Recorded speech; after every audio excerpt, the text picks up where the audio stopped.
aya ni amahirwe asumba yandi muyo wigeze kubona yose. Iyi ni inzu iherereye i Masaka, ikeneye umuntu uyikodesha. Ni inzu igeretse, ifite ibyumba 5, aho kurira cyangwa saramanje, ibyumba 2 byo kuraramo cyangwa living room, tuwarete 8, igikoni mu nzu, hakaba harimo n'ibiro. Iyo nzu ifite kamera ndetse na interineti.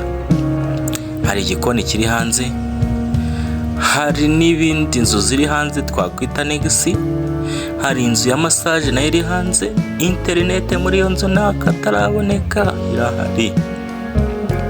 Ifite view nziza, aho witegeye Intare Arena, Kanombe neighborhood na Rusororo neighborhood. Imisozi ya Rusororo yose ubu yireba nta kabuza. Iyi nzu rero iherereye kuri kaburimbo, nta byo kuvangura gendo ndende reka. Ni iruhande rwa kaburimbo, kuri metero 100 uvuye kuri Masaka Chinese Hospital, na metero 40 uvuye kuri My Heart Center Masaka, na metero 10 uvuye kuri Ircad Africa. Mwese murayizi. Waba ukeneye gukora business, waba ukeneye kwitura, iyi nzu irakureba.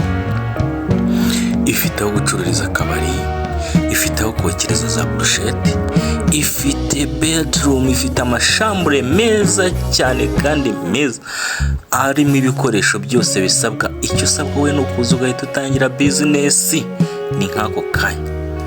Iyi nzu ntigucike, kurikirana, ndakubwiye uzashimira nyuma. Iratatse, iteye amabengeza, iherereye i Masaka.